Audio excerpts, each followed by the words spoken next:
Hi my YouTube family, ఎలా ఉన్నారు? అందరూ బాగున్నారా? వీడియోస్ పెట్టక చాలా రోజులైంది కదా. ఈరోజైతే ఒక మంచి వీడియోతో మీ ముందుకు వచ్చేసాను. పీతల కర్రీ మీకు తెలిస్తే కామెంట్ చేయండి. ఎవరైనా తిన్నోళ్ళు ఉన్నా కూడా ఎలా ఉంది టేస్ట్, మీరు ఎలా చేసుకుంటారు అనేది నాకైతే కామెంట్స్.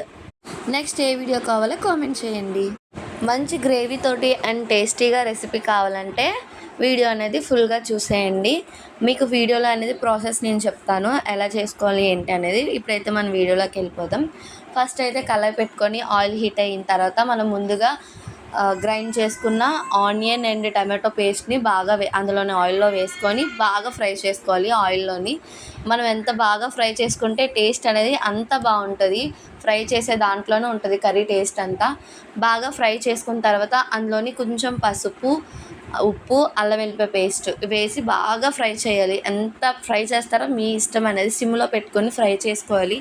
అది బాగా ఫ్రై అయిన తర్వాత మన కర్రీకి మనకి తగ్గట్టుగా కారం అనేది వేసుకోవాలి. టేస్ట్ మీరు స్పైసీనెస్ ఎక్కువ తినగలం మేము అనుకుంటే అది మాత్రం తప్పకుండా కారం అయితే ఎక్కువే వేసుకోండి. కొంచెం ఆయిల్ వేసుకొని బాగా వేసుకున్న ఆయిల్ కూడా పైకి తేలే వరకు బాగా ఫ్రై చేసుకోవాలి. ఎంత ఫ్రై చేసుకుంటే చెప్పాను కదా ముందుగా, బాగా ఫ్రై చేసుకోవాలి.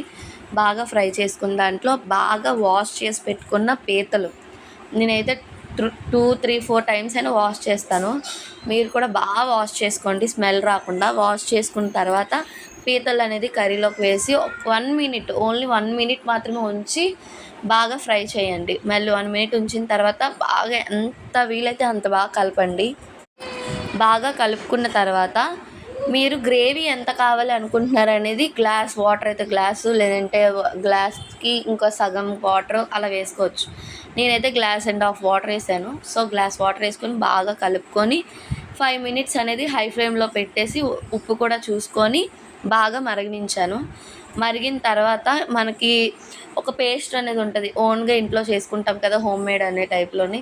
అలాగే ఇప్పుడు ఏంటంటే ఇందులో వేస్తే టేస్ట్ బాగుంటుంది. గసగసాలు, బిర్యానీ మసాలా, కొబ్బరి వేసుకొని పేస్ట్ చేసుకుంటే టేస్ట్ అనేది నెక్స్ట్ లెవెల్కి వెళ్ళిపోద్ది అనమాట. బాగా మరిగిన తర్వాత ఇలా వస్తుంది. ఈ గ్రేవీకి మాకు చాలు అనుకుంటే ఇక్కడ స్టవ్ ఆఫ్ చేసుకోవచ్చు. లేదు మాకు డ్రైగా కావాలి, ఇంకాస్త గ్రేవీ కొంచెం తగ్గినా పర్లేదు అనుకుంటే ఇంకో 5 మినిట్స్ అనేది ఉంచుకొని ఇలా చేసుకుంటే అన్నంతో తింటే సూపర్గా ఉంటుంది. వీడియో నచ్చితే లైక్, షేర్, సబ్స్క్రైబ్.